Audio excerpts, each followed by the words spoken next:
وما ادراک ما لیلۃ القدر، اور تم کیا جانو کہ لیلۃ القدر ہے کیا۔ نحمدہ ونصلی علی رسولہ الکریم، اما بعد فاعوذ باللہ من الشیطان الرجیم، بسم اللہ الرحمن الرحیم، رب اشرح لی صدری ویسر لی امری واحلل عقدۃ من لسانی یفقہوا قولی۔ السلام علیکم ورحمۃ اللہ وبرکاتہ۔ ناظرین، آخری عشرے کی ایک خاص خصوصیت یہ ہے کہ اس میں ایک ایسی رات ہے جو 1000 مہینوں سے زیادہ بہتر ہے، یعنی اس رات کا عمل 1000 مہینوں کی عبادت سے زیادہ بہترین عمل ہے۔ یعنی ایک شخص اگر 1000 مہینے عبادت کرتا رہے اور دوسری طرف اس کو اگر یہ رات نصیب ہو جائے تو اس کی خوش قسمتی کے کیا کہنے، کیونکہ اس ایک رات میں وہ جو کچھ کرے گا وہ اس کی اس ساری عبادت سے زیادہ افضل ہوگا۔ قرآن مجید میں اللہ سبحانہ و تعالیٰ نے ایک پوری سورت اس رات کے بارے میں نازل فرمائی ہے، سورۃ القدر۔ اللہ تعالیٰ فرماتے ہیں انا انزلناہ فی لیلۃ القدر، بے شک ہم نے اس کو یعنی قرآن مجید کو لیلۃ القدر میں اتارا۔ وما ادراک ما لیلۃ القدر، اور تم کیا جانو کہ لیلۃ القدر ہے کیا۔ لیلۃ القدر خیر من الف شہر، لیلۃ القدر 1000 مہینوں سے زیادہ بہتر ہے۔ گویا اس رات کی فضیلت اس بنا پر بھی ہے کہ اس میں قرآن مجید نازل کیا گیا۔ قرآن مجید سب سے عظیم ہستی کی طرف سے آیا، یعنی اللہ سبحانہ و تعالیٰ کا کلام، سب سے بہترین انسان یعنی محمد صلی اللہ علیہ وسلم پر نازل کیا گیا، سب سے بہترین مہینے رمضان میں نازل کیا گیا، سب سے بہترین رات یعنی لیلۃ القدر میں نازل کیا گیا، کہ اس ایک رات کا عمل 1000 مہینوں سے زیادہ بہتر ہے۔ اور مزید یہ کہ تنزل الملائکۃ والروح فیہا، اس میں فرشتے اترتے ہیں، ملائکہ اترتے ہیں، اور روح یعنی جبریل امین اترتے ہیں۔ سلام ہی حتی مطلع الفجر، یہ رات سراسر سلامتی کی رات ہے یہاں تک کہ فجر طلوع ہو جائے۔ اتنی خوبصورت رات، اتنی بہترین رات، اتنی خیر و برکت اور بھلائیوں سے معمور رات، کیا ہم اس کا انتظار نہیں کریں گے؟ کیا ہم اس کو پانے کی کوشش نہیں کریں گے اور اس کے لیے مزید طلب اور تڑپ بڑھائیں گے نہیں؟ خوش قسمت ہے وہ جو اس رات کی بھلائی پا گیا، اور بدقسمت ہے وہ جو اس رات کی خیر سے محروم رہ گیا۔ اس لیے ہمیں آج سے ہی اس بات کا تہیہ کر لینا چاہیے کہ انشاءاللہ ہم آخری عشرے کی سب راتوں میں عبادت کریں گے اور پچھلے 2 عشروں کی نسبت زیادہ کریں گے، تاکہ ہم اس رات میں نیک عمل کر کے اپنے نامہ اعمال کو بہتر بنا سکیں۔ اس رات کی تلاش میں اگر پورا عشرہ بھی عبادت کرنا پڑے تو کوئی مشکل کام نہیں، کوئی گھاٹے کا سودا نہیں، بلکہ نفع ہی نفع ہے، کیونکہ یہ رات جو خیر و برکت کی رات ہے، جس کو مل گئی اس کی خوش قسمتی کا کیا ٹھکانہ۔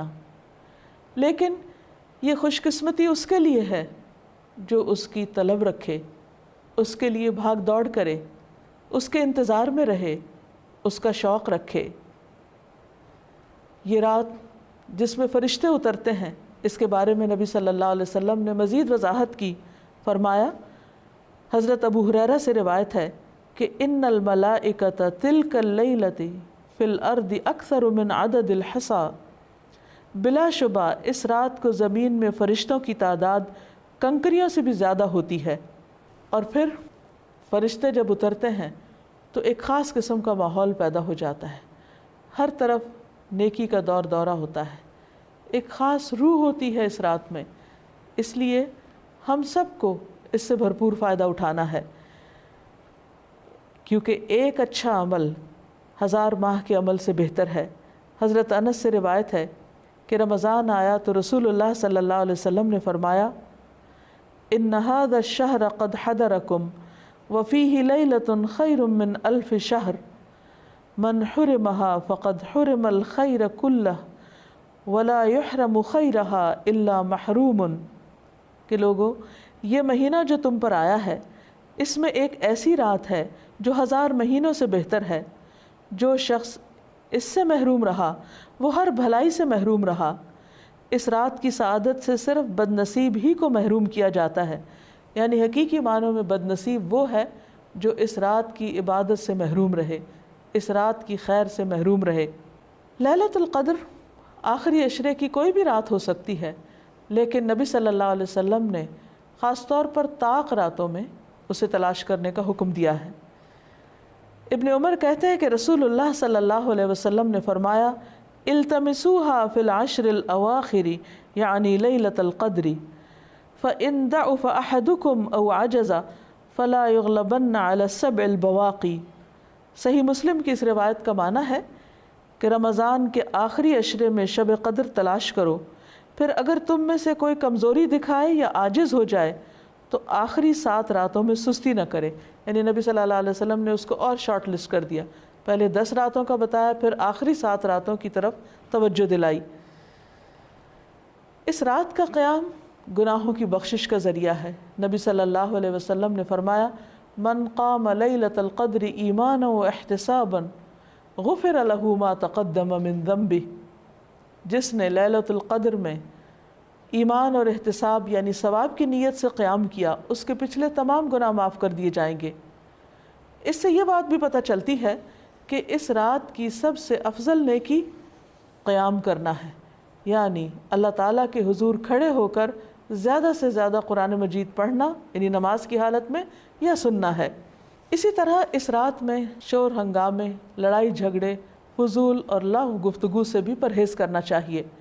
عام طور پر ہوتا یہ ہے کہ جب لوگ مساجد میں اکٹھے ہوتے ہیں یا کچھ گھروں میں اکٹھے ہو کر اجتماعی طور پر قیام اللیل کا اہتمام کرتے ہیں، تو پھر بعض اوقات تھکاوٹ ہونے کی صورت میں چائے کا دور چلتا ہے یا پھر گفتگو شروع ہو جاتی ہے، تو ہو سکتا ہے کہ وہی دعا کی قبولیت کا وقت ہو۔ اس لیے پوری رات میں انسان اپنے آپ پر خوب چیک رکھے، نظر رکھے کہ وہ عبادت کے سوا کسی اور چیز کی طرف دھیان نہ دے، اگر کوئی اور کر رہا تو اس کو بھی سمجھائے۔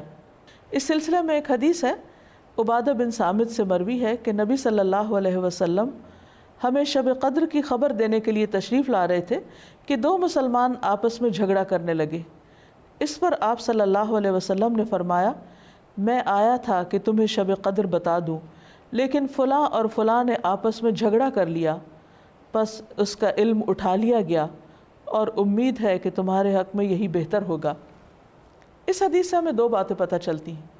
ایک تو یہ کہ مسلمانوں کا باہم لڑائی جھگڑا، فتنہ فساد ان کو بہت سی خیر سے محروم کر دیتا ہے۔ ایک اور حدیث کے مطابق فساد اور باہمی تعلقات کی خرابی دین کو مونڈ دینے والی ہے، یعنی دین کا صفایا کر دیتی ہے۔ وہاں کوئی ایمان اور تقوی اور خیر بھلائی باقی نہیں رہتی جہاں لوگوں کے درمیان باہم تعلقات اچھے نہیں ہوتے۔ اور یہاں ہم دیکھتے ہیں کہ نبی صلی اللہ علیہ وسلم اسپیسیفکلی یہ بتانے کے لیے آئے کہ کون سی رات لیلۃ القدر ہوگی تاکہ لوگ اس میں پوری طرح عبادت کر سکیں، لیکن لڑائی جھگڑے کی وجہ سے وہ علم آپ سے اٹھا لیا گیا۔ لیکن آپ نے یہ فرمایا کہ اسی میں بھلائی ہوگی۔ اس سے ہمیں ایک اور بات بھی پتہ چلتی، اور وہ یہ کہ نبی صلی اللہ علیہ وسلم انتہا درجے کی مثبت سوچ رکھتے تھے۔ وہ ہر اس موقع پر جہاں کوئی شخص پریشان ہو کر کام چھوڑ سکتا ہے یا ڈپریشن میں جا سکتا ہے، آپ اس موقع پر بھی ہمیشہ یہی بتاتے کہ اس میں بھی بھلائی ہے، اس میں بھی خیر ہے۔ اور ہم اگر غور کریں تو خیر نظر بھی آتی ہے۔ وہ یہ کہ اگر ہمیں یہ پتہ ہوتا کہ فلاں ایک رات لیلۃ القدر ہے، مثلاً بعض لوگ جیسے کہتے ہیں 27ویں کی رات یا کوئی اور رات، تو پھر ہم صرف عبادت اسی رات میں کرتے۔